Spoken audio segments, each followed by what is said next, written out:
Hello and welcome back, Guardians and Gamers. In this video, I'm going to be covering Bungie's new changes coming next season for Stasis.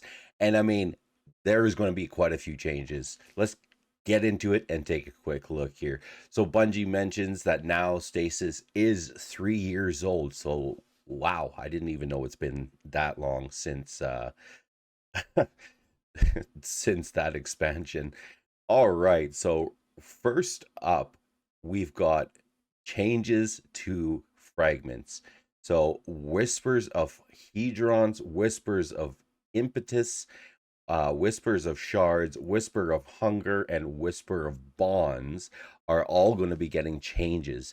So how that's going to look in the build so far, I'm not too sure. Are we going to be able to expand on getting those, triple 100s with our stasis builds, or maybe even some quad 100s with the stasis build? That'd be absolutely amazing. But there is a lot of changes coming in these different fragments. So I'm really going to be waiting and seeing how that is all going to look when I put together a build. And yeah, wait for that video as well. So moving on, so for our hunters, we're making changes targeted at improving reliability of Withering Blade in all content and Winter's Shroud in PvE.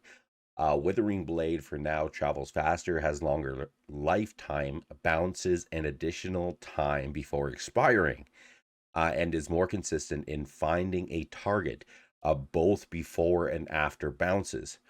So that's really going to help out when you're able to get those bounces, is actually able to acquire a target. So right up, Withering Blade, so increased projectile speed by 10%, increased maximum projectile lifetime by 10%, increased maximum bounce count from 2 to 3, and increased tracking consistency. I really wish they would increase the tracking consistency for a lot of things, rocket launchers being one of them. Winter Shroud is getting an update to be more forgiving against PvE combatants with a longer slow duration and increased AoE. We're also increasing the slow stack count against PvE combatants from 40 to 60, enabling things like Sixth Coyote to easily freeze enemies. So right off the bat, Bungie is even announcing that there's going to be a fairly decent exotic that you can use for your hunter, to see how all of this is going to work. So, or for a freeze to occur more quickly after a quick dusk field dodge combo. So dusk field grenade dodge, dusk field grenade dodge. It's gonna be could be fairly decent, or maybe they don't know what they're talking about. So Winter Shroud increased slow stacks applied to PvE combatants from 40 to 60, increased slow duration applied to PvE combatants from 4 seconds to 8 seconds, so 100% increase on the durations applied. And that is in PvE. It's not, there isn't really much being mentioned in here about PvP. Increased slow detonation size versus PvE combatants from 8 minutes to 9 minutes. For Titans, we're walking back a few changes made in hotfix 3.1.1.1.1.1 and 3.2.0.3. The Shiver Strike and Glacier Quake that no longer fit in the current sandbox return to the ability to freeze nearby players on cast with Glacier Quake, which is going to really suck in PvP. With a reduced radius from its previous version, making casting it in close quarters significantly safer than its current iteration. For Shiver Strike, we've restored its slow application to players on hits. This was previously removed in the world where collision damage and still lethal to players. Well, collision damage is still lethal to players. It always has been.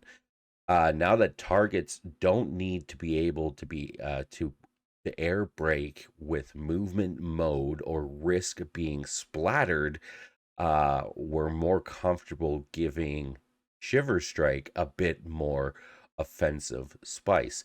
And Shiver Strike for a lot of those PvP players, yeah, you could die when using it, but it wasn't it depends how high you were jumping from, I guess. Shiver Strike now slows players on hit, a behavior previously removed in the hotfix. Fixed an issue where Shiver Strike would not function with melee kickstart armor mod. So that is going to be a big one because it has been pointed out that it was not working with the melee kickstart armor mod. So a lot of those changes with some of these armor mods is really going to help out with the builds. Because I mean, when you're putting something together, you figure that it's going to work as intended, and when it doesn't work as intended, well, it's slightly upsetting because your build obviously isn't working as intended. Glacier Quake. So now freezes nearby players on cast, a behavior previously moved in the hotfix, and on cast freeze impulse size versus player has been reduced from 8 minutes to 6 minutes. So that's a great reduction right there. We're also implementing a change to improve Howl of the Storm's consistency against players, because seeing a target touching a stasis crystal created by Howl and not being frozen was a frustrating experience, and that is 100% for sure. I mean, if you're able to lay out some crystals, not freezing nothing, then yeah, it's not really working as intended again. So Howl of Storms fixed an issue where Howl of Storms was not consistently freezing targets in contact with created stasis crystals. So for Warlocks, we're making a couple of quality of life improvements to Frost Pull and Penumbral Blast. Shade Binder is a strong pick already because of how they have reworked it, and we don't feel like it needs much of a push. So we're focusing on areas where it can sometimes fail the reliability test. Frost Pulse area of effect is being increased against PvE combatants, and we've improved the network performance.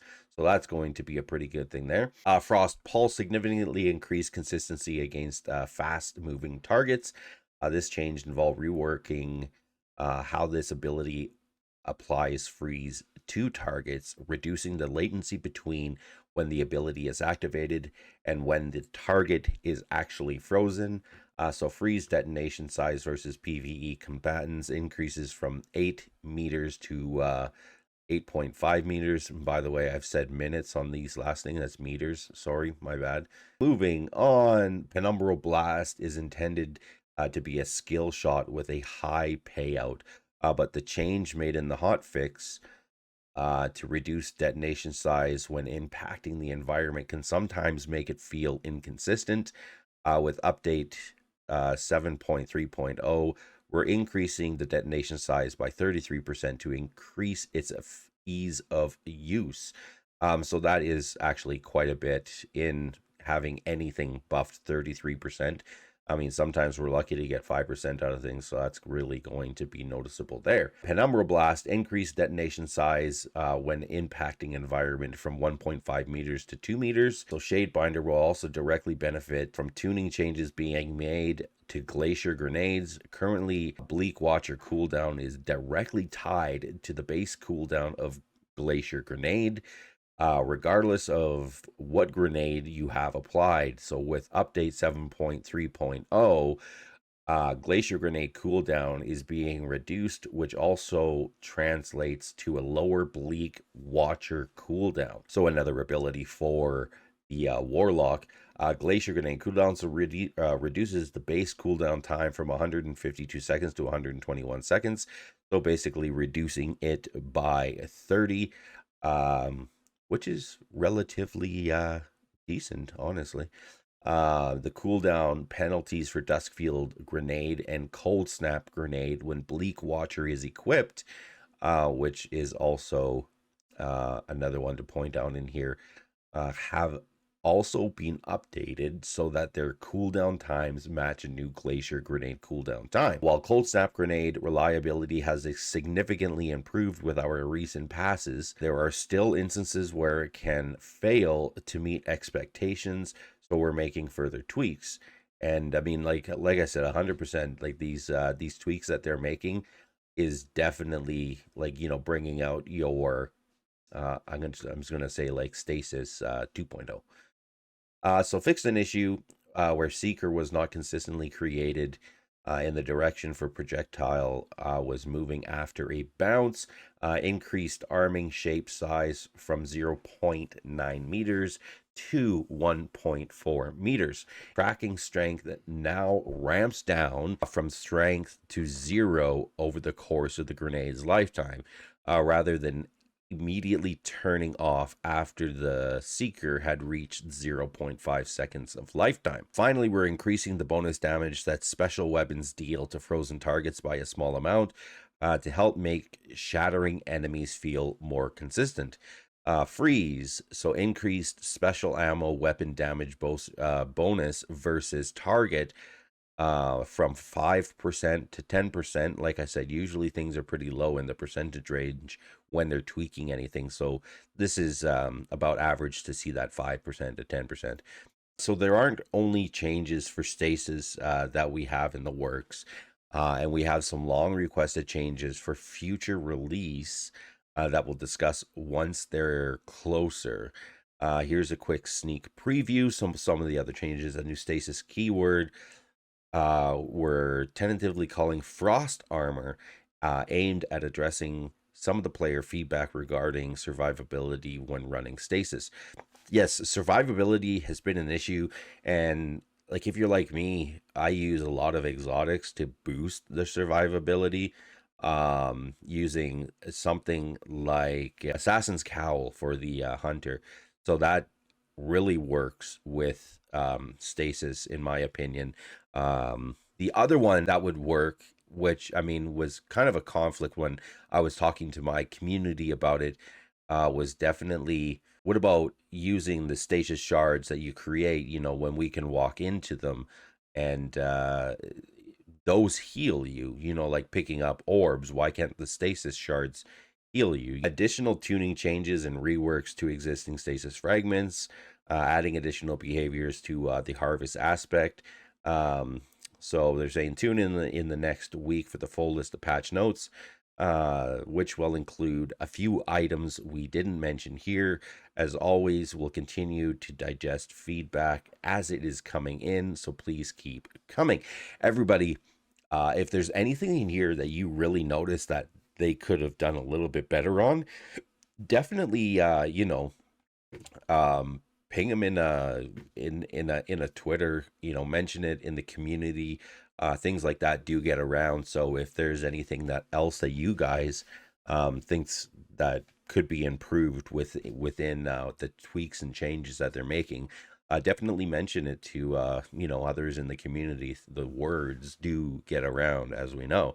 If you can do me that favor, hit the like button, hit the subscribe button. Come check us out live at youtube.com/@starset7. If there's any of the content that you guys are looking to do, definitely hit us up on my channel in the Discord there. It'll send you over to the link. And yeah, stay tuned for the Hunter Stasis build that I'm coming out with. I think it's going to be really interesting to see how it works next season. And until next time, everybody be safe and take care.